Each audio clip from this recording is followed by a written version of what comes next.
단수를 조금만 낮춰주세요. 소리가 크니까. 자, 오늘 말씀은 욥기서 28장입니다. 욥기서 28장 27절, 28절 중심으로 보겠습니다. 욥기서 28장입니다. 네. 자, 앞을 보시고 두 구절 믿음으로 선포하겠습니다. 27절, 28절 시작. 그때에 그가 보시고 선포하시며 굳게 세우시며 탐구하셨고 또 그 사람에게 말씀하셨도다. 보라, 주를 경외함이 지혜요 악을 떠남이 명철이니라. 28절 한 번만 더 시작. 또 사람에게 말씀하셨도다. 보라, 주를 경외함이 지혜요 악을 떠남이 명철이니라. 아멘. 축복합니다.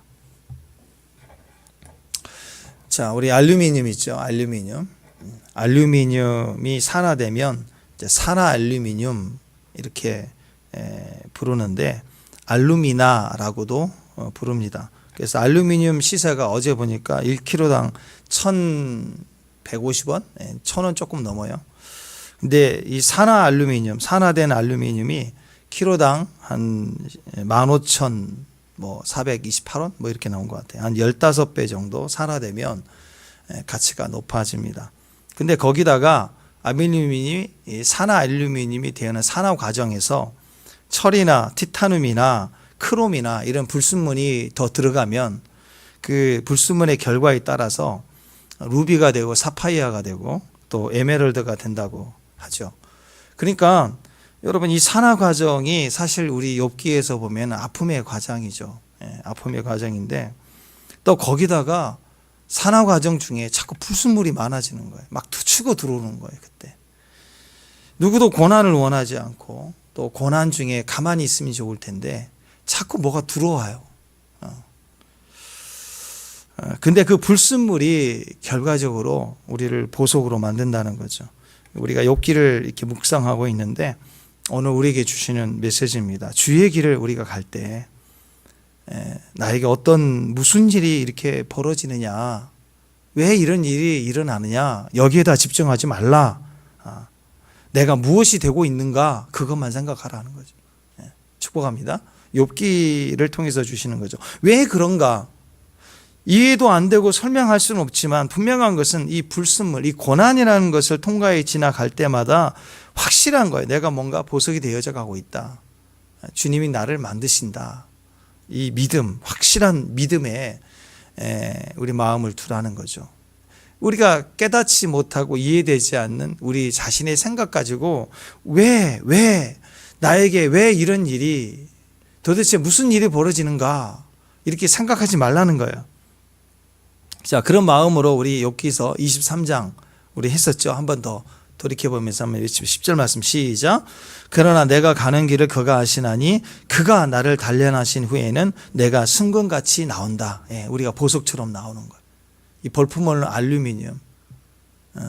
근데 이게 산화되고 거기다 불순물이 적절하게 들어가니까 사람의 모양 따라 우리의 분량 따라 때로는 에메랄드가 되고 보석이 되고 사파이어가 되고 종류별로 나오는 거예요. 각종 내 모습의 보석 같은 모습이 만들어지더라라는 것입니다. 그래서 욥기서 전체를 한마디로 하면 우리 계속 얘기하고 있죠. 욥기서 딱 집약하면 뭐라고요? 알고 가냐? 믿고 가지. 그거예요. 그냥 믿고 가는 거예요. 끝까지. 몰라요. 근데 가는 거예요. 어떻게? 믿고 가는 거예요.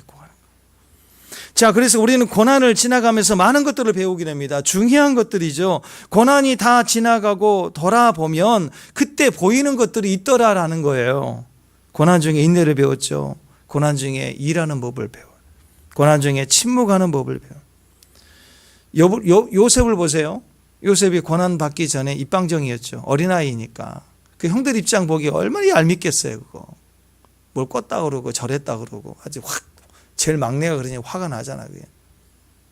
근데 요셉이 고난을 통과해 갈 때 제일 먼저 배운 게 침묵이었어요. 요셉이 말을 안 해요. 순종하여. 그리고 그를 통해서 나타나시는 하나님의 역사를 통해서 존재감을 드러내기 시작해요. 말해서 설명해서 입으로 사는 게 아니었단 말이에요. 침묵을 배웠더니 능력이 나오더라. 엄청난 침묵을 배웁니다. 고난 중에 하나님을 철저히 의지하는 법을 배웠다라는 거예요. 인생이 꽃길만은 아니죠. 힘들 때 있습니다. 험한 길 헤맬 때 있습니다. 그러나 그때도 하나님이 함께 하신다. 그걸 믿으라는 거예요. 그래서 함께 하심을 배우는 거예요. 여러분, 고난 중에 임재를 배우는 거예요. 임재.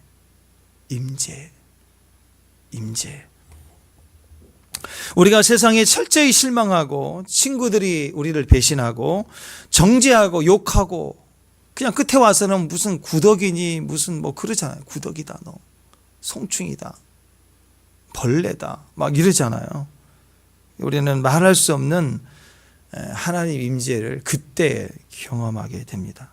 철저히 내가 의지했던 것들에 대해서 실망해야 돼요. 실망할수록 그게 무너지는 게 아니라 우리는 영원히 견고하게 서 계시는 하나님의 친밀한 가운데 들어가게 되는 것입니다. 그래서 고난이 올 때 지금의 그 고난을 너무 깊이 생각하지 말라는 거예요. 아니, 사람의 수준이 변화되지 않는 그 사람의 그 프레임 있잖아요. 내 고정된 작은 좁쌀만한 생각 틀, 거기에다가 무얼 부어댄들 담기겠냐고요. 요만한 그 숟가락 하나 들고 태평양을 준 듯 뭐 얼마나 담겠어요.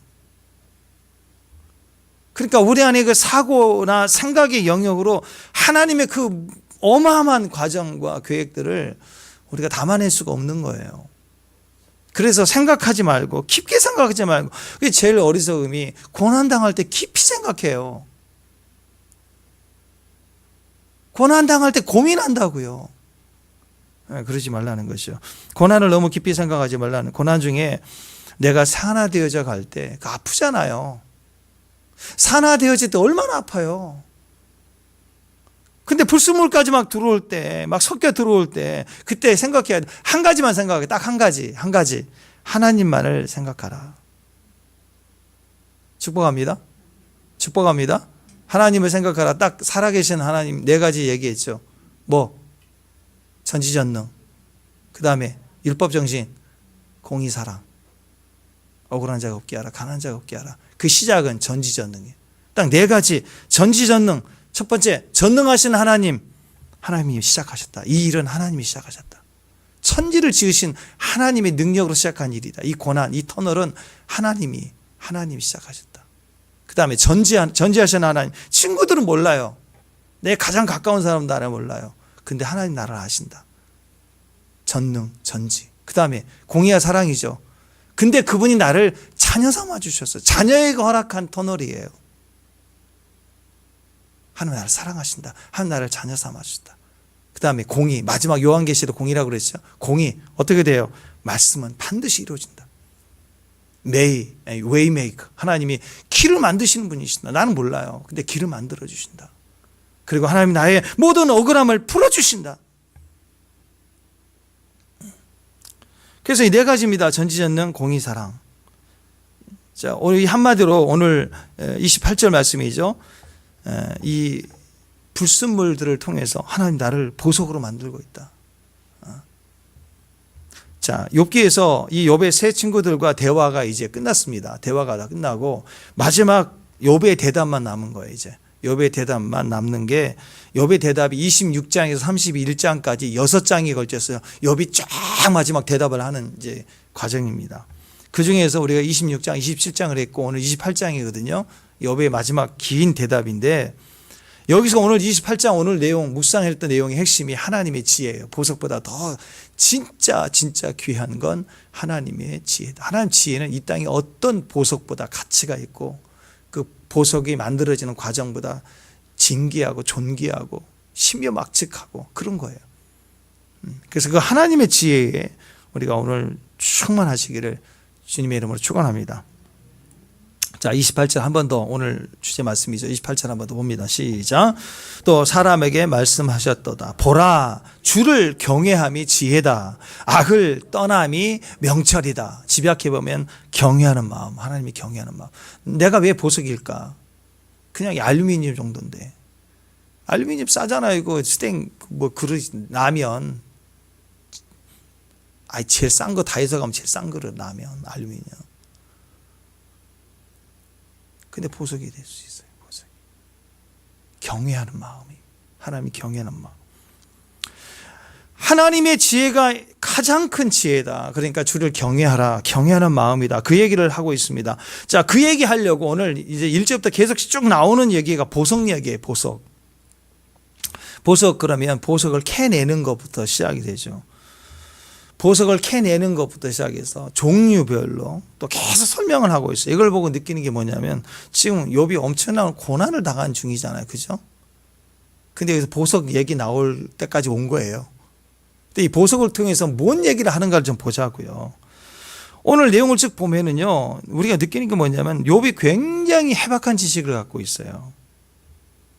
보석을 찾아내는 인간의 지혜, 지금도 마찬가지지만 사람들이 최고로 돈을 벌 수 있는 그런 첨단의 그 기술, 그 기술력은 최고 기술이죠. 그죠? 이 당시에는 보석을 캐내는 게 그냥 어디 가서 주워대거나 보석 캐는 게 아닙니다. 여러분 오늘 내용을 보시면 알겠지만 보석이 만들어지는 과정도 그렇지만 보석을 캐내는 그 과정을 욥이 다 이해하고 있어요. 그러니까 이것을 지금 얘기하고 있는 욥의 그 지식이라는 것도 지혜라는 것도 굉장히 해박하다, 크다 이렇게 알 수 있습니다. 이걸 보면 우리가 느끼는 게 뭐냐면 야, 역시 부자는 부자구나 그런 생각을 해요.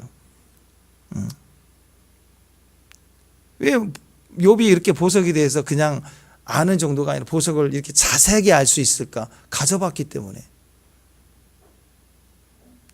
네, 가져봤기 때문에 가치를 아는 거예요. 그러니까 그 부분에 대해서 해박한 지식을 갖고 있다라는 것입니다. 말끝마다, 자, 말할 때 말끝마다 나 잘났어. 그러면 누가 알아주겠어요, 그 사람을. 근데 이렇게 쭉 자기 전문적인 지식을 쭉 설명하는 거 보면, 그냥 이 사람이 돈만 많은 사람이 아니네. 어떤 지식이 있구나라는 걸 느끼게 되겠죠. 나름대로 우리는 각 분야에 나름대로 전문적인 지식이 조금씩 있잖아요. 축복합니다. 비록 개똥 철학이지만 그래도 스스로는 내가 좀 전문가 있잖아요. 왜? 근데 어떤 사람이 내가 아는 분량의 그 부분을 얘기할 때 인정이 되죠. 야, 저분은 어떻게 저걸 알지? 이렇게 생각을 하게 되잖아요. 그런데 얘기를 계속 들어보니까 이것 저것 더 정확하고 분명한 그냥 막연하게 아는 게 아니라 정확한 것을 많이 알고 있을 때 우리 그때 그 사람을 점점 인정하게 되는 것이죠. 욥의 이야기를 들어보면 굉장히 과학적 지식, 요즘으로 얘기하면 과학적 지식이죠. 그 다음에 이것을 어떻게 매매를 하고 부를 축적하는가, 치부하는가, 상업적인 지식, 경제의 흐름을 알고 있는 거예요, 욥이. 그리고 여러 가지 막 지식들이 녹아져 있는 것을 오늘 말씀만 보더라도요, 계속 이어져 나오는 걸 보면서, 이게 보석 얘기지만 결과적으로는 그 당시 최첨단의 이야기를, 기가 막힌 첨단의 이야기를 해박하게 얘기하고 있구나. 자, 보석 그러면, 자, 단순히 보석 중에 뭐가 브랜드인지, 뭐가 유명한지, 뭐가 어떤 보석이 비싼 것인지, 그 정도 아는 게 아니다라는 거예요. 욥이 아는 보석의 지식은 그냥 어떤 브랜드가 좋다. 또 어떤 크기면 얼마 정도 된다. 이 정도의 지식이 아닌 거예요. 오늘 내용을 한번 보십시오. 그러니까 이런 내용들을 욥의 이야기를 쭉 들어보면서 느끼는 것은 맨날 친구들은 맨날 욕이나 하고 권선징악 그런 얘기나 하고 있고 너 무슨 죄가 있어 그런 거다 하면서 내가 뭘 봤다 느꼈다 이렇게 와서 막 얘기했잖아요. 그러다가 하는 얘기가 너 나이 몇 살이냐 밑증 까라. 그리고 하는 얘기가 무슨 당나귀 대가리가 됐다. 그리고 무슨 나중에 구더기 나오고 그러잖아요. 지금 하는 얘기가 그냥 거기에요. 한 번 듣기도 힘들고 두 번 들으면 절대 듣고 싶지 않는 그런 얘기들만 하잖아요. 그런데 밑도 끝도 없이 지금 보석을 치고 나오네, 욥이. 그러니까 욥의 대답을 보면 보통 자연, 과학, 지식 그 정도가 아니라는 거. 굉장히 해박한 지식입니다. 무역 지식, 상업 지식, 온갖 것에 대한 지식을 다 동원한 걸 보면 욥이 상당히 지혜롭구나. 욥은 살면서 그냥 돈 많은 돼지가 아니었던 거예요. 전문가예요, 전문가. 이걸 우리에게 보여주고 있다라는 거예요.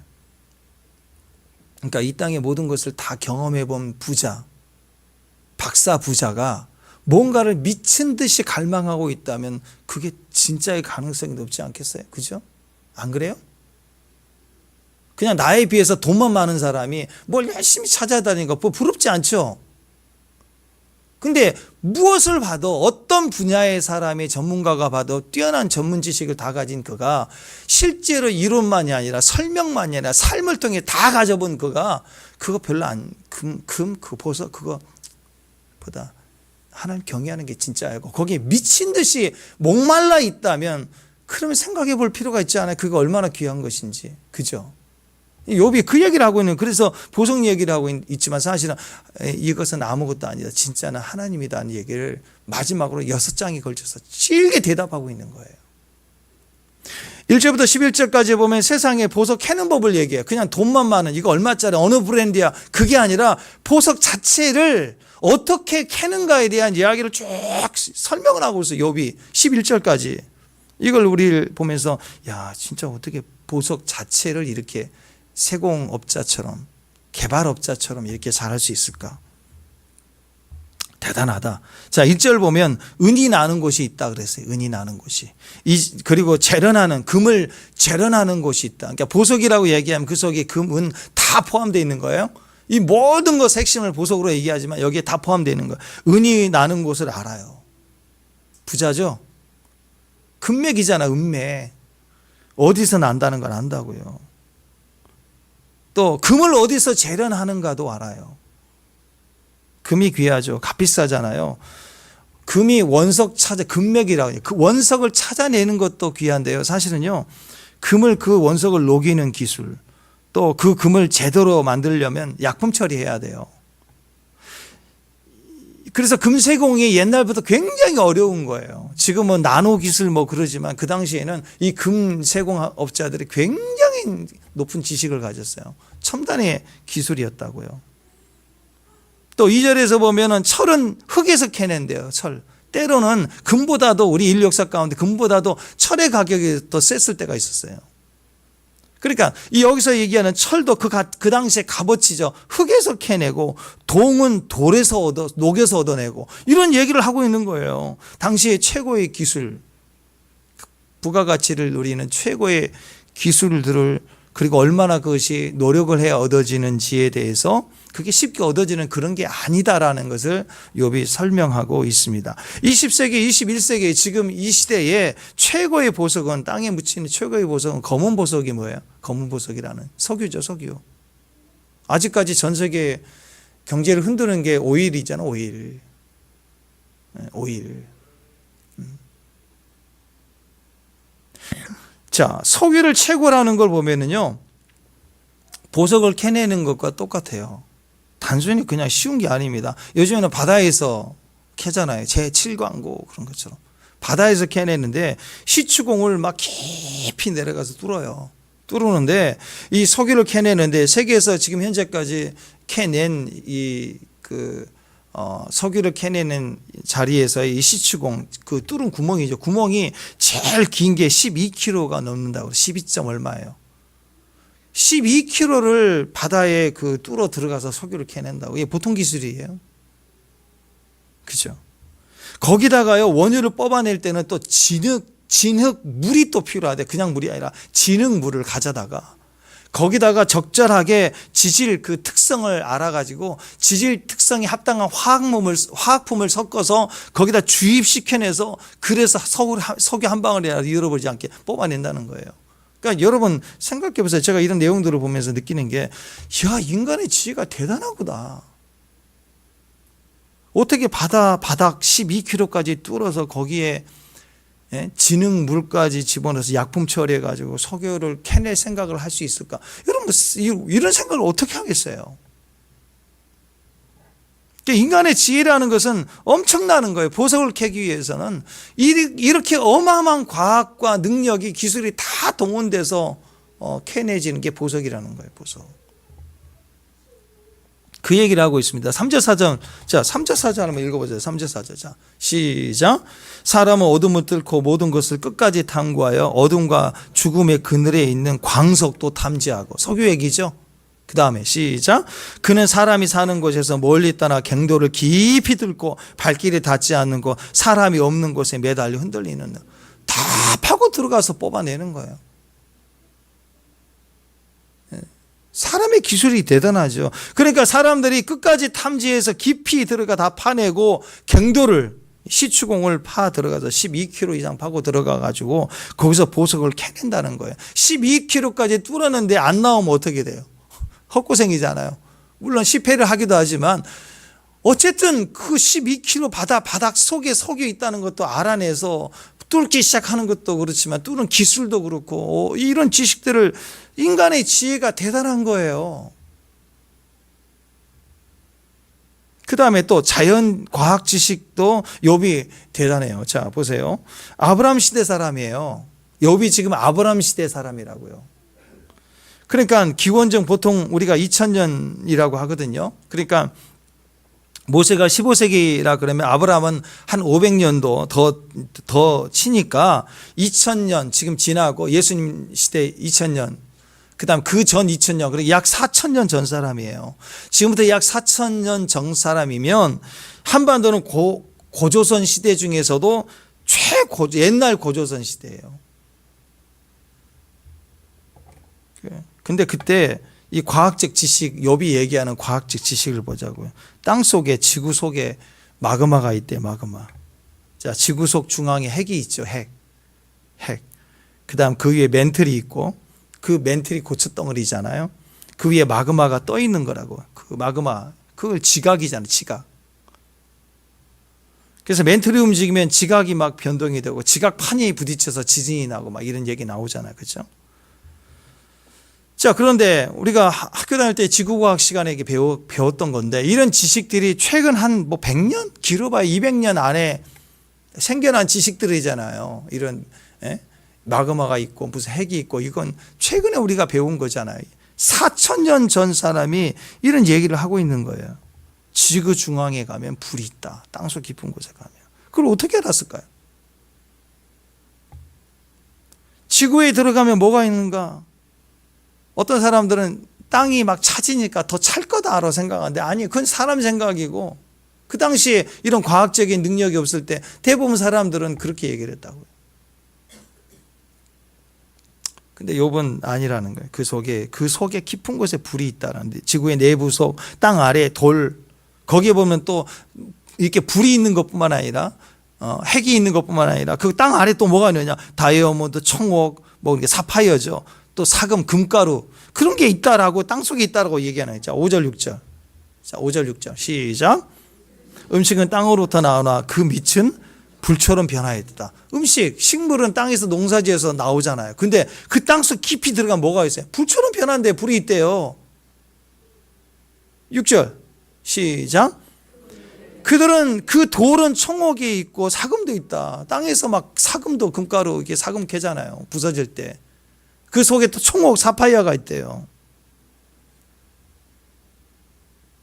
또 7, 8절 보면은 솔개 또 매, 독수리 뭐 그런 거 나오죠.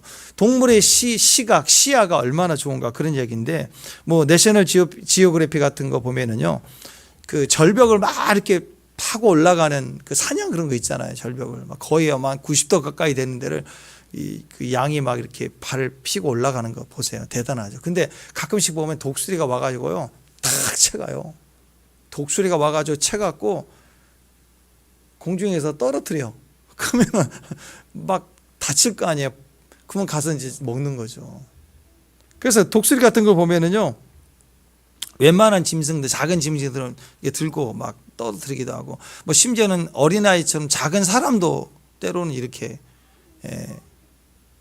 낚아챈다는 거죠. 그래서 혹시 산간지역 갈 때는 생각을 해야 됩니다. 좀 안전하기 위해서는 자꾸 먹어야 돼요.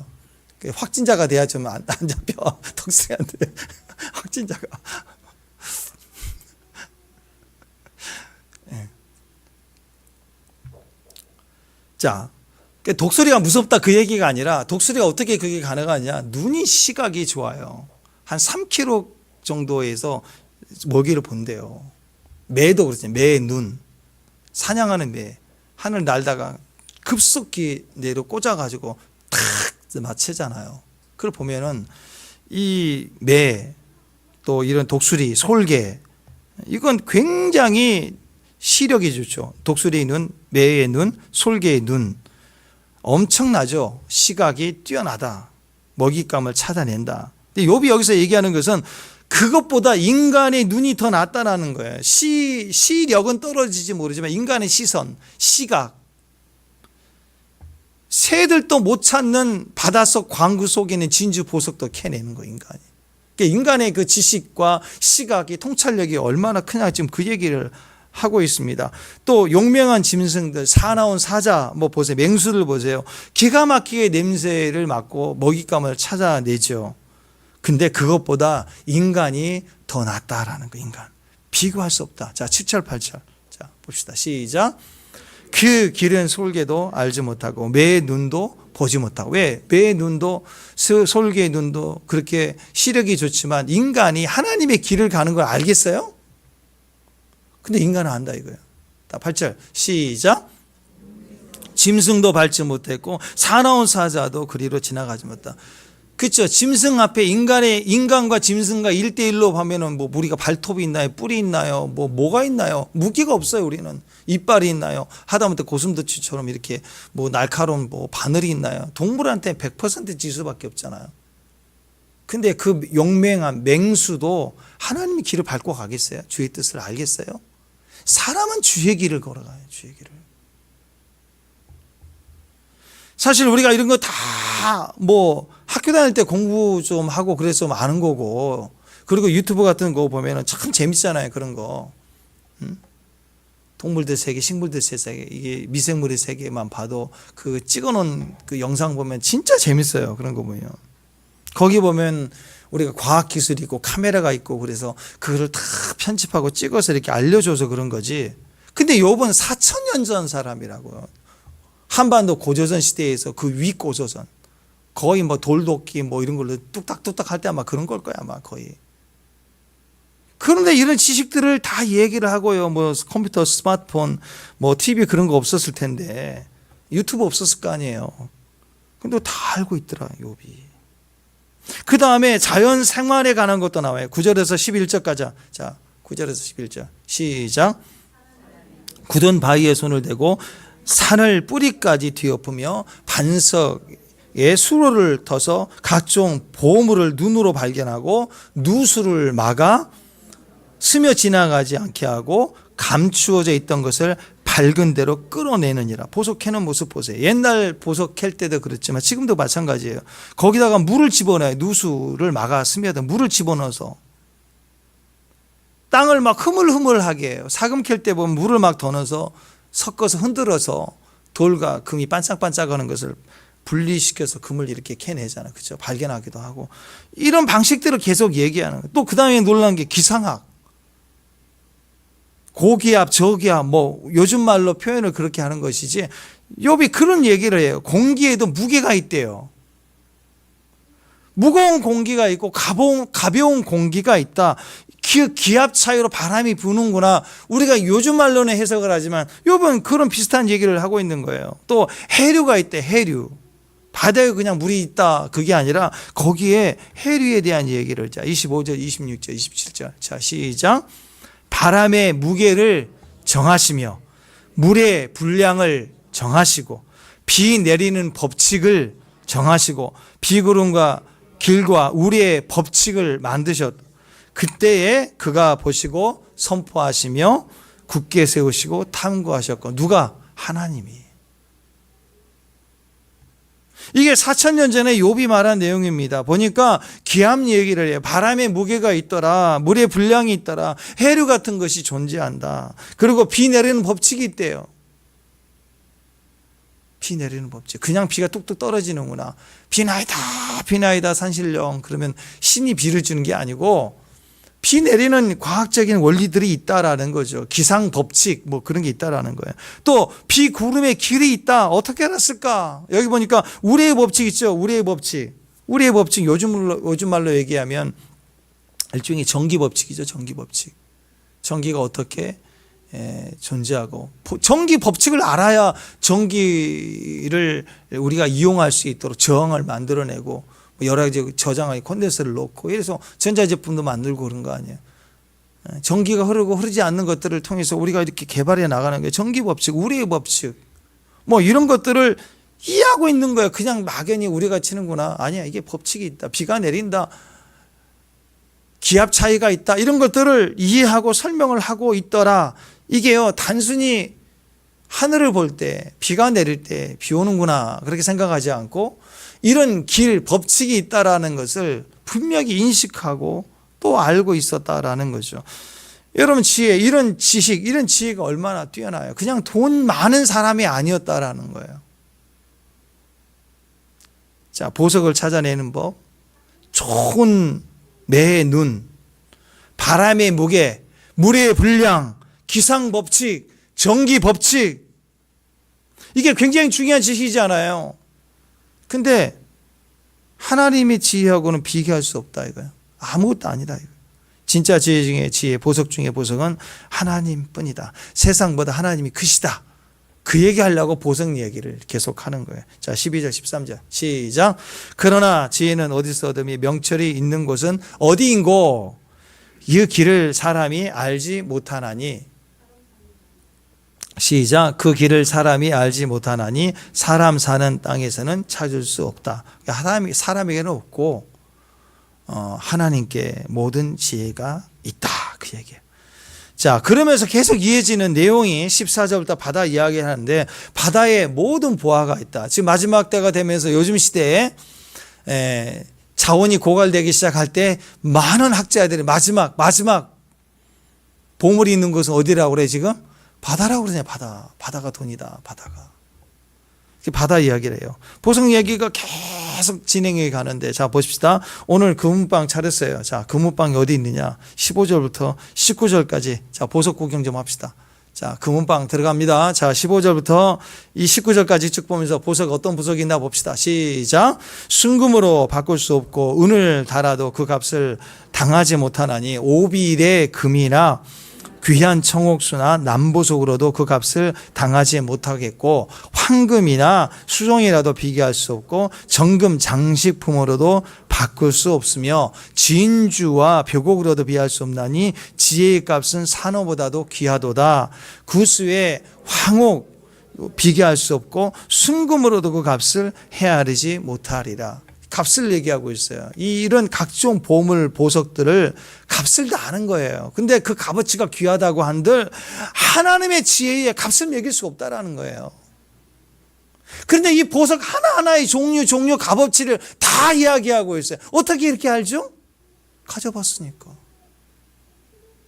그리고 어쩌다 하나 메이커 하나 달고 다니는 반지 그게 아니라 진짜 그 값어치를 상업적으로도 사고 팔 수 있을 만큼의 지식이 해박했다라는 거예요.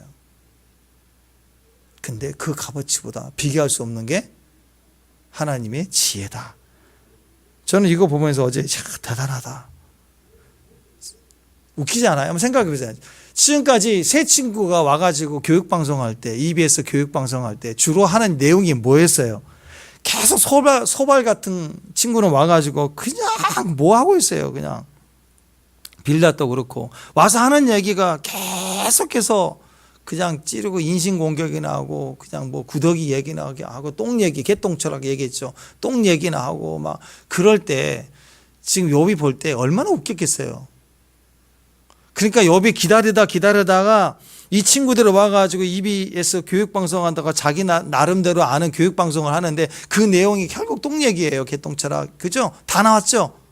그 다음에 최종 그제까지 그 구더기 얘기 나왔잖아요. 다. 뭐 이 정도까지면 밑선 다 떨어지는 거죠. 하는 얘기 수준이 그래요. 교육방송에서 하는 얘기 수준이 그런 거예요, 지금. 근데 욥이 참다 구더기까지 나온 이후로는 더 이상 독설이 없어요. 독설할 게 없어요, 더 이상. 밑선 다 떨어진 거예요. 근데 욥은 이걸 다 소유해 봤어요. 이 보석들을 다 소유해 봤어요. 다 가져봤어요. 그래서 그 지식들을 그냥 그 보석의 가치만이 아니라 어떻게 캐고 어떻게 만들어지고 어떻게 기술을 가지고 이런 동물보다 뛰어난 인간의 지식을 가지고 캐내고 발견해내고 값어치를 매겨서 판매하고 나는 소유까지 해보고 이 모든 것을 다 아는 욥이 이 전체적인 지식을 얘기를 하는 거예요. 지금 전문가 각 분야의 전문 지식을 가진 전문가의 지식의 수준만큼 욥이 자세하게 아는가. 그냥 돈만 해서 몇 대 사는 게 아니라고. 몇 대 소유하는 게 아니었다고. 그 말은 뭐예요? 니들 이거 알아? 너희들 보석 아니? 뜬금없이 보석을 치고 들어오는 거야. 너 보석 알아? 맨 보석. 갑자기 멘붕이 오는 거. 왜 또 맨 보석? 구더기 얘기하고 있는데 보석 알아? 모르겠죠. 이 친구들은 보석을 몰라요. 욥의 고백은 내가 진짜 다 소유해보고 내가 가져보고 알게 된 이 놀라운 전문 지식들보다도 하나님의 지혜가 진짜 그 얘기를 하려고 보석 얘기를 하는 거예요. 보석 얘기하면서 기죽이는 이유가 바로 거기 있는 거예요. 세상의 모든 좋은 최고의 것을 다 소유해본 욥의 위치에서 보석은 더 이상 나에게 목마름이 아니더라. 아니다. 다른 말로 나의 가장 최고의 목마름은 하나님뿐이다. 더 이상 세상에는 나는 더 이상 목마름이 없다. 너희들은 내가 잃어버렸다고 난리치는데 다시 얻는다고 할지라도 나에게는 의미가 없다. 하나님밖에 없다. 그 얘기를 하는 거예요. 사실 하나님에 대한 목마름 얘기 바로 하면 웃기지도 않죠. 다 망한 욥이 하나님이 최고야 뭐 이런 얘기를 하면 아이고 그래. 불쌍하게 봐주죠. 신앙 얘기하면. 여러분 그렇습니다. 여러분 우리는 진짜 하나님을 깨닫고 고난 중에 하나님을 찬양하잖아요. 그러면 진짜 우리에게는 은혜가 있어요. 아멘? 근데 옆에 있는 사람들 보기는 아이고 다 망하니까 미쳤군. 이렇게 본다고요. 불쌍히 본다고 우리를. 미쳐갖고 저렇구나. 종교에 빠졌구나. 이렇게 본다고요. 근데 욥이 내 정신이 미쳐서 그런 게 아니라 또렷한 내 전문 지식, 내가 가진 지식을 한번 얘기할게. 대답해봐. 그러면서 보석 얘기를 치고 나오는 거예요. 나름대로 이 친구들도 보석을 알죠. 근데 보석이 어떻게 만들어지는지, 보석의 기술이 뭔지, 보석의 종류가 뭔지 하나도 몰라요. 근데 욥은 다 알아. 왜? 다 소유해봤거든. 다 소유해봤거든. 자, 차로 따지면 뭐 페라리, 뭐 람보 뭐로 나온 거 있잖아요. 그죠? 뭐 돈 많으면 살 수 있겠죠. 근데 욥은 소위 말해서 그런 차들을 다 사봤는데 차의 특성과 재원과 종류와 수리까지 다 할 줄 알아. 그러면 이 땅에 지금 이 자동차 수리를 하는 서비스맨도 몇 가지 좀 알겠지만 그 차를 직접 사보고 알고 타보고 다 아냐고요. 모르죠. 근데 나는 다 사보고 다 타보고 다 수리해보고 막 이런 지식을 얘기할 때 친구들이 대답할 수 있을까요? 보석에 대한 이야기를 그렇게 하고 있는 거예요. 정신이 돌아가지고 정신이 미쳐서 하나님 찾는 게 아니고 나 정신 똑바라. 그러면서 그 정신 똑바른 정신을 가지고 얘기를 하고 있는 거죠. 20절부터 24절까지. 자, 시작. 지혜는 어디서 오며 명철이 머무른 곳은 어디인고 모든 생물의 눈에 숨겨졌고 공중에서에게 가려졌으며 멸망과 사망도 이르기를 우리에게 귀로 그 소문은 들었다 하느니라. 하나님이 그 길을 아시며 있는 곳을 아시나니 이는 그가 땅끝까지 감찰하시며 온 천하를 살피신 하나님이 모든 지혜의 능력이 되신다. 나는 그것을 갈망한다. 이 보석을 알고 보석의 지혜를 소유해 봤지만 아무것도 아니다라는 거예요. 내가 알고자 하는 것은 하나님이 아시는 지혜를 나는 갈망한다. 자, 그러니까 욥의 이 말의 내용들을 보면 거의 로마서에 나오는 사도 바울의 수준만큼 수사법이 뛰어나요. 말하는 게 그냥 막 신뢰되고 감정 따라서 막 튀어나오는 소리가 아니라 정확하게 왜 그 얘기를 하는지를 미리 예를 들어 설명하면서 정확하게 결론으로 가고 있어요. 사람의 지혜가 대단하다. 그 얘기를 한 거 보석 얘기하면서. 나도 그 지혜를 알고 있어. 사람의 지혜가 얼마나 대단한 줄 아니? 동물보다 뛰어나. 그리고 나서 그 다음 얘기가 나는 그 지혜를 알아. 나 보석을 알아. 반대로 얘기하면 니네들은 보석 알아? 나는 보석 알아. 친구들은 똑똑하기는 하지만 욥처럼 보석에 대해서 가져보지 못한 지식이에요. 가져보고 아는 지식이 아닌 지식을 얘기하는 수준하고 가져본 사람의 지식하고는 달라요. 사람들은 지혜가 뛰어나. 나는 그 지혜를 소유해 봤어. 그리고 나서 근데 소유해 본 내가 이 모든 지식보다 뛰어난 건 하나님밖에 없어. 그 얘기를 하고 있는 거야, 순서적으로. 어디서 걸리느냐? 거기서 걸리는 거예요. 너 가져봤냐? 난 가져봤다. 요즘 그 자녀들하고 대화 안 통할 때 그런데요. 너 늙어봤냐? 나 젊어봤다. 너 젊지? 나도 젊어봤어. 너 늙어봤냐? 욥이 그래. 너 금 가져봤냐? 너 보석 알아? 난 보석 가져봤어. 근데 그 귀한 지식, 그 얘기를 그냥 장황하게 이야기하면서 입이 딸리는 거야. 그 전문 지식에 대답을 못해요. 근데 그 보석보다 귀한 게 주님이야. 하나님이야. 그 얘기를 지금 하고 있는 거예요. 이 세 친구들은요, 하나님의 지혜가 몰라요. 그냥 교육방송 하는 수준이고 책망하는 수준이죠. 세상 지식 가지고 몇 번 이렇게 찔러보는 그런 거예요. 막 친구 와서 쳐요. 고난당한 친구를 세상 지식 갖고 와서 막 찌른다고. 찌르고 때리고 막 치고. 거기다 안 되니까 막 구더기 얘기하고 똥 얘기하고 위로한다고 와가지고 똥 얘기하고 구더기 얘기하고 나이 얘기하고 막 이런다고. 독설하고. 그러니까 욥이 듣다 이제 미션 다 떨어진 거 알죠? 구더기까지 나왔는데 뭔 그다음 나올 얘기가 없는 거 알아요. 그러니까 기다리다가 끝에 와서 하는 얘기가 고래 하면서 마지막 하는 얘기가 나도 니들이 아는 세상 지식 좀 얘기해 볼게 하면서 보석 얘기를 하는 거예요. 이 보석 지식은 가져보지 않은 사람은 알 수 없는 지식들이죠. 그런 지식들을 장황하게 다 얘기를 하는 거예요. 세상의 지식 중에서 최상위 전문 지식을 이야기를 하면서 귀를 팍 죽여놓고 하는 얘기가 그거하고 비교할 수 없는 게 하나님의 지혜야. 그것은 사람에게서 찾을 수 없는 거야. 하나님뿐이야. 그게 내 갈망함이야. 라는 것을 얘기하고 있습니다. 우리도 마찬가지입니다. 그러니까 결론은 최고의 지혜는 능력은 하나님뿐이시다 그겁니다. 지혜 중에 지혜는 당연하죠. 하나님입니다. 이 땅에 지혜자로 오시는 분이 바로 예수 그리스도예요. 사도 바울도 그 얘기하는 거예요. 사도 바울도 최고의 지식인이었죠. 당대에 사도 바울을 제일 많이 배운 사람 중에 한 사람입니다. 빌립보서에서 내가 그리스도를 위하여 모든 것을 내가 알고 있는 모든 것을 다 해로 여겼다. 심지어는 배설물로 얘기했다. 사도 바울도 똥 얘기를 했거든요. 근데 개똥 철학은 아니죠. 배설물로 여겼다. 내가 아는 최고의 능력, 지식, 배설물로 여겼다. 우리 식으로 얘기하면 박사학위 한 10가지 정도 딴 사람이 박사학위를 찢으면서 이거 다 쓰레기입니다. 주님밖에 없습니다. 뭐 그런 수준이에요. 저 같은 사람이 뭐 학위도 없는데 막 찢어가지고 그러면 웃기다 그럴 거 아니에요. 그죠? 사도 바울은 그런 수준이었다라는 거예요. 최고의 학식이니 예수 그리스도를 아는 지식이 가장 고상하다. 그 얘기를 했던 겁니다. 빌립보서 3장 7절 8절 9절 자 시작. 그러나 무엇이든지 내게 유익한 것을 내가 그리스도를 위해서 다 해로 여길 뿐더러 또한 모든 것을 해로 여기면 내 주 그리스도 예수를 아는 지식이 가장 고상하기 때문이다. 내가 그를 위하여 모든 것을 다 잃어버리고 배설물로 똥으로 여기면 그리스도를 얻고 그 안에서 발견되려 함이니. 예수님을 아는 것보다 더 귀한 것은 없다.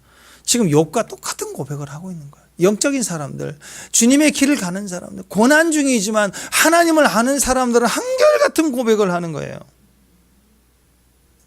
지금 이 고백은, 이 사도 바울의 이 고백은 욥기 28장에 나오는 오늘 이 고백과 같은 거예요. 자, 오늘 28절 말씀 주제죠. 한 번 더 시작. 또 사람에게 말씀하시되 보라 주를 경외함이 지혜요 악을 떠남이 명철이다. 하나님의 지식이 최고다. 가장 귀하다. 그 얘기를 지금 하고 있는 거예요. 오늘 또 우리 삶 속에 우리 고백이 이 고백이 있기를 바랍니다. 주님이 최고다. 하나님 지혜가 보석보다 귀하다. 네. 인생을 살면서 그래서 바울의 얘기나 욥의 이야기를 보면 항상 어려움 고난 중에 우리는 피할 길 찾거든요. 빠른 길 찾아요. 그러니까 하나님보다는 하나님께 기도하면 좀 늦는 것 같아. 그러니까 사람이 빨라요. 은행이 내게 더 빠른 것 같아. 은행의 도움이 내게 더 빠를 것 같은 거예요. 일이 터지면 더 빠른 길 찾느니라고 정신이 없어요. 근데 기도하라고 하는 건 뭐예요? 욥이 이야기하는 건 뭐예요? 지금 욥의 친구들이 와서 계속 얘기하는 건 뭐예요? 너 회개하라 뭐하라 하면서 찔려대는 이유가 빠른 길 찾아주겠다는 거 아니에요? 근데 진리의 길은요, 우리가 볼 때 좀 늦는 길이에요. 좀 멍청해 보이는 길이에요. 좀 바보 같은 길이에요. 근데 하나님은 항상 우리에게 그 고난 당할 때 우리에게 뭘 말씀하냐? 고난 당할 때 너 빨리 가는 거 말고 바르게 가라고 얘기를 해요.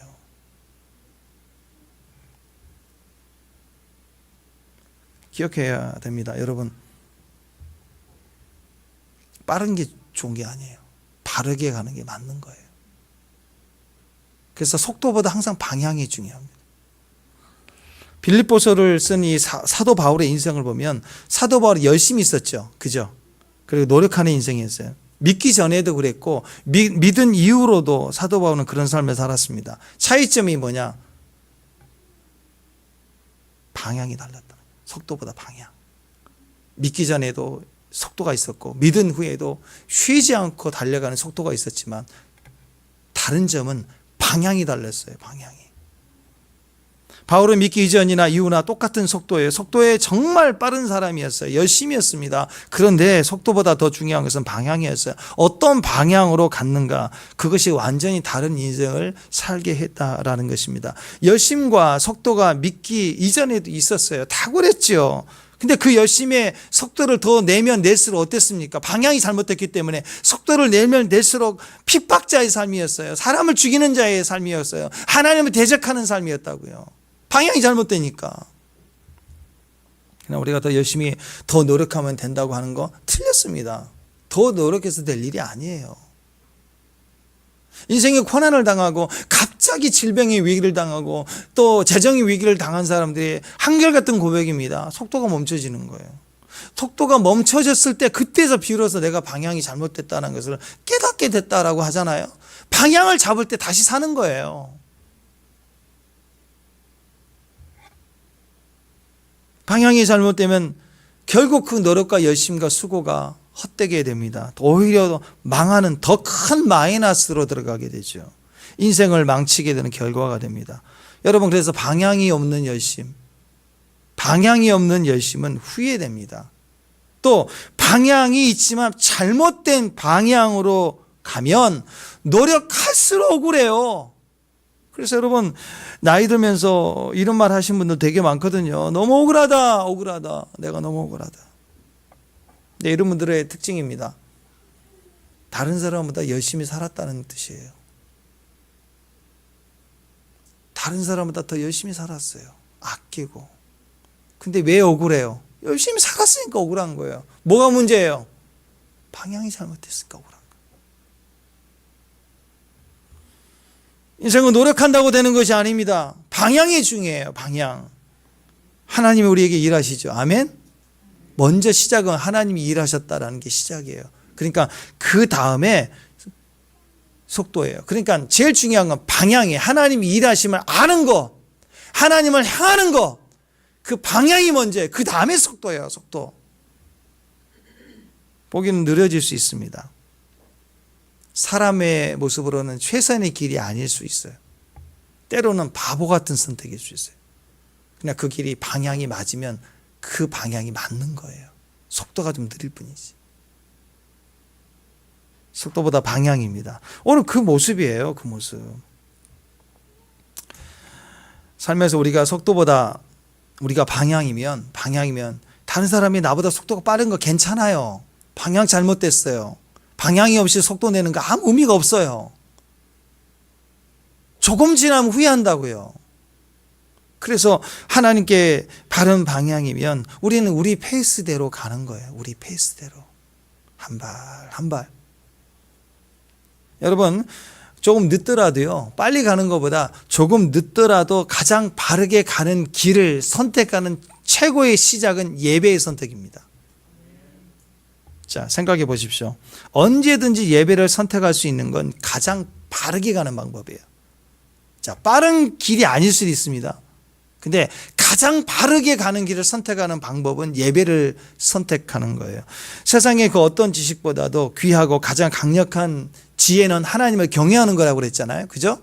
하나님의 지혜가 경외함이 없고 하나님의 지식이 없고 세상의 보석 지식으로 가득 찬 사람, 한번 생각해 보세요. 내 눈앞에 보석의 길이 보여요. 보석을 얻을 기회가 있어요. 보석을 가지고 경제 활동할 수 있는 그런 기회가 왔다고 내 눈에 보인다고 합시다. 그러면 주를 선택하기 힘들어요, 여러분. 예배 선택하기 힘들어요. 당장 눈에 보이는 거. 타협이시죠?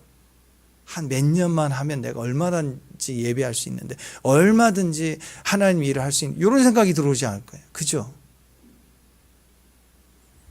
하나님의 지식이 아닌 세상의 뛰어난 지식이 눈에 들어오는 순간 우리는 예배를 선택하는 길이 멀어져 갑니다. 그러니까 빠른 길이 보이면 바른 길을 선택하기가 어려워져요. 근데 어떤 상황이 와도 나는 바르게 가겠다는 마음이 정확하면 예배 포기하잖아. 아무리 내 눈앞에 좋은 기회가 와도. 어떤 사람은 좋은 기회가 아니라 시험이 들면 안 나와버려요. 바른 길을 포기한다고요. 내가 내 빠른 길을 선택하려고 다른 주일날 빠져서 다른 일 찾아다니느라고 빼버리는 거예요, 다. 눈앞에 어떤 기회가 보일 때 갑자기 예배를 선택한다고 하면 다들 그럴 거예요. 너 바보냐?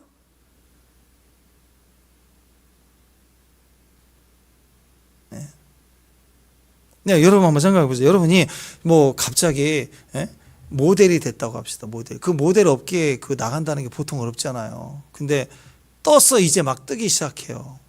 그러면 대부분의 이런 사진 작가들과 일하는 이 감독들과 일하는 시간이 다 주일날 끼고 해요. 여행지 가고 어디 가고 다. 그러면 이런 일을 하신 분들이 여기에 막 뜨려고 할 때, 나를 알아주고 내 주가가 올라가려고 할 때 주의를 선택하는 거 어렵죠? 그거 포기해야 되는 거예요, 그러면. 그러니까 이와 같은 거예요, 세상은. 이 보석이 눈에 보이면요, 내 안에 이 라인이 줄이 잡히면 이거 예배 선택하는 거 굉장히 어렵습니다. 다 포기해야 되는 거예요. 그리고 그걸 선택하면 뭐라고 얘기하냐? 모든 사람이 너는 아껴 사는 얘기인데 너 바보냐? 바보냐? 너 무슨 예배를 선택해? 너 미쳤나? 그래서 바보가 되는 거예요. 예배를 선택하면 너 바보구나. 너 놀림 당하고 억울해지고 손해보는 거 같고 손해보죠. 근데 끝까지 바보가 되면 역전이 일어나요. 역전이. 우리는 내가 이기는 길이 아니라, 내가 빨리 가는 길이 아니라 우리는 바른 길 가고 역사는 되어지는 거예요. 되어지는 거. 여러분, 하나님 음성도에 보세요. 내가 가장 빨리 듣는 법을 훈련하면 망해요. 이상해지는 거예요. 이상한 걸 본다고요. 이상한 걸 알았대. 음성은 들려져 오는 거예요. 내가 듣기 노력하는 게 아니라, 종교적 힘과 영성 훈련을 하는 게 아니라 들려져 오는 거라고. 듣게 하시는 거예요, 하나님은. 똑같은 거예요. 우리는 되는 존재지 내가 막 해내는 거, 사역을 해내는 게 아니라 사역은 되어져 가야 하는 거. 지금 오늘 보석 이야기죠. 돌은 아무리 닦아봐야 돌멩이에요. 돌멩이 중에 제일 비싼 돌멩이 다이아몬드잖아요. 그죠? 근데 돌이 돌, 인간이 거기다 가치를 먹여서 그런 거죠. 아니, 생각해보세요. 다이아 하나가 지금 3억짜리, 4억짜리를 손에 쥐고 있다고 해요. 그럼 귀하죠? 근데 전쟁 나보세요. 배고파 보세요. 이거 무슨 소용이 있어요? 아무 쓸데 없어요. 사람이 가치를 매긴 거예요, 거기다가. 돌은 아무리 닦아도 그냥 돌이에요, 돌. 돌. 노력과 수고로 되는 일에 한계를 느낄 줄 알아야 돼요. 그러나 예배를 통해서 주님이 우리를 만져주시면 세상의 돌 중에 돌인 다이아몬드는 인간에게는 귀해 보일지 모르지만 하나님 나라에 하나님 그 귀하게 여기시겠어요, 그거? 바닥재인데. 천국이 바닥재예요. 천국의 바닥재 갖고 우리는 막 큰 거 돌멩이 떨어져. 여기 뒤에 우리 뒷마당 가면 세멘트 깨진 게 많잖아요, 돌. 그거 막 큰 거 받았다고 막 하고 웃기잖아요? 천국의 바닥재라고요. 그게 요 카페트는 바닥재. 아무것도 아닌 거. 근데 하나님이 인정해 주시는 보석이 있어요. 세상이 돌이 아니라 하나님 우리 만져주시면 우리가 보석이 되는 거예요. 보석이. 그래서 보석 만들려고 불순물도 우리가 허락하시고 산화도 되고 막 머리 빠지고 막 모양 안 나잖아요. 뭐. 그러나 그 과정을 통해서 우리를 보석 만들고 계시다라는 정말 변화를 원하는 진짜 변화는요 하나님만이 하시는 거예요. 돌 닦아서 되는 게 아니고. 집안에 여러 종류의 티백이 있죠. 티백 봐가지고는 홍차는 약간 붉으스러워요. 근데 보통 녹차, 카모마일, 뭐 자스민 이거 시각 갖고 잘 몰라요. 물을 타봐야 알아요. 뜨거운 물 집어 넣어봐야 올라온 향기와 맛을 볼 때 아는 거죠. 티백 자체 봐갖고는 잘 모를 때가 있습니다. 녹차인지 자스민인지 카모마일인지 몰라요. 뜨거운 물이라는 나를 녹여내는 고난이 올 때 우리 모습이 드러나요. 진짜 불순물이 떠져 나가는 것 같지만 내 안에 우러져 나와야 될 내 색깔이 그 고난의 뜨거운 물 속에서 나오는 거예요. 처음에는 석유 켤 때도 그렇고요. 우물 팠을 때도 나오는 건 진흙탕물 같이 섞여 나오지만요. 좀 지나보세요. 진짜 물이 나와요. 진짜 석유 본질이 나오게 됐다고. 우리는 하나님으로 거듭난 생명이고 하나님의 영의 축복을 받은 영적 존재의 부요함이 고난을 당할 때 아프죠. 뚫어대니까. 좀 내버려두면 좋겠는데 12kg까지 와가지고 12kg 바닥에 숨어있는 나를 뚫어대기 시작하니까 나도 보호 본능으로 보호하고 있는데 거기다가 어떻게 하라는지 진흙물을 막 부어대고 해서 나를 흐트러지지 않게 해서 다 빼내네. 석유가 그렇게 나오는 거예요. 근데 그렇게 나와줘야 값어치예요. 여러분, 뜨거운 물이라는 게 꼭 고난만은 아닙니다. 고난만이 나를 녹여내는 게 아니고요. 잘 들으세요. 내 모습을 드러나게 하는 뜨거운 물은 고난일 수도 있지만 고난만이 아니라 하나님의 말씀, 하나님의 임재가 뜨겁게 부어지면 내가 적셔져요. 쇼킹하고 임재 안에 내가 들어가면 나다운 것이 내 안에서 흘러나와요. 그래서 우리는 연단이 필요한데 세상의 고난도 연단이지만 하나님 말씀 속에 녹아 들어가야 되는 임재 안에 우리가 이 내 안에 연단이 필요해. 뜨거운 성령의 불이 임재가 나를 막 적셔지고 나를 녹아내고 나를 품어내기 시작할 때 나다운 것이 막 색깔로 차를 우러내지 나오기 시작하는 거예요. 임재 안에 들어가면 뜨겁습니다. 뜨거운 물이라는 임재 안에 적셔지면 내 모습 나오는 거예요. 축복합니다. 그분의 손길이 내 가슴에 쏙 들어와요. 임재 안에 적셔지면 그분의 뜨거운 물이 티백 속으로 들어가는 것처럼 임재 안에 있으면 그분의 손길이 쑥 하고 내 가슴 속으로 들어온다고요. 고난도 마찬가지예요. 내가 너무 싫어 이 상황이. 근데 그 고난 속에 주님을 기다리고 있으면 내가 산화되는 과정이 너무 힘들 때 주님의 손길이 내 마음으로 쏙 들어온다고. 쏙 들어오면 그때부터 역전이 되기 시작해. 나다운 것이 나와야 돼요. 그때 역전이 되는 거예요. 그럼 우리가 그 사이에 해야 될 게 뭐예요? 기도지. 기도하라. 기도를 멈추지 마라. 아멘? 너 기도를 멈추지 마라. 내가 너의 그 모든 상황을 바로 역전시키리니 너 기도를 멈추지 마라. 멈추지 마라. 내가 역전시키리라. 내가 너를 보석과 같이 하리라. 그 얘기 아닌가요? 아멘?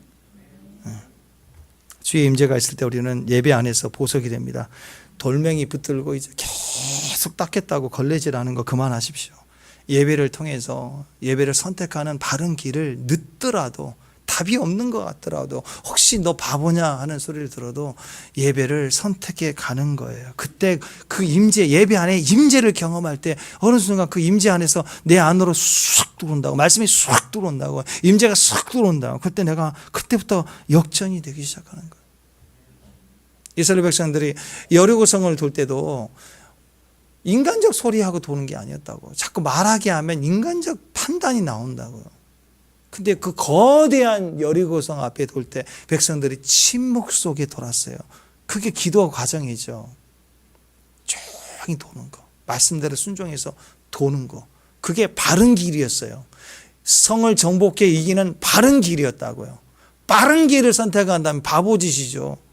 무기를 만들고 무슨 전략을 세워야지 뺑뺑 도냐고 말없이. 모든 전쟁의 승리는 하나님의 말씀과 바르게 갈 때, 바른 길을 갈 때 역사했습니다. 인간의 빠른 길은 반드시 망해요. 후회됩니다. 내 속에 무서운 질병도, 어려운 고난도, 환경도, 이해되지 못하는 모든 방해도 마찬가지입니다. 우리가 하나님 마음 안에 붙잡고 기도에 들어갈 때 내 마음 속에 그분이 쑥 들어오신다고요. 참 신기해요. 내가 너무너무 고난을 당할 때요. 그때 고난 중에요. 예배의 마음이 들어와요. 고난 중에 중보의 마음이 들어와요. 다른 사람이 보여진다고요. 고난 중에 선교의 마음이 들어온다고. 선교의 마음이 전혀 다른 색깔이죠. 근데 그게 우리 모든 것을 역전시키는 거예요. 그때 우리가 그 터널을 통과하게 되는 것입니다. 그래서 믿음은 견디는 거죠. 이 상황을 견딜 때, 견디는 과정에서 우리의 기도가, 그 기도 중에, 산화되는 기도 중에 하나님의 손길이 우리 안에 가슴에 쑥 들어올 때 우리 모든 것이 다 역전이 된다라는 거예요. 세상의 보석이 아니라 하나님 우리를 보석처럼 만드시는, 우리가 참된 하나님의 보석, 보화 같은 사람이라는 걸 믿고 믿음으로 승리할 수 있는 저와 여러분 되시길 바랍니다. 이름을 좀 바꿔요. 김보석, 노보석, 최보석. 보석처럼 오늘 승리하시기를 주님의 이름으로 축원합니다. 기도하겠습니다. 하나님, 선을 행하되 믿음으로 가는 그 과정 속에 낙심하지 않고 믿음으로 견디고 인내하고 기도를 쉬지 않고 세상의 보석보다 더 귀한 주님의 지혜로 이 고난의 터널을 믿음으로 지나가게 하옵소서. 흔들리지 않는 믿음을 주시옵소서. 우리의 기도 중에 하나님이 쑥 들어오셔서 주님의 마음이 우리 안에 보석이 되게 하시고 하나님을 경외하는 지혜로운 마음을 주께서 허락해 주옵소서. 중보의 마음을, 예배자의 마음을, 선교하는 마음으로 하나님 우리 사명 이루도록 주께서 역사해 주옵소서. 이제는 우리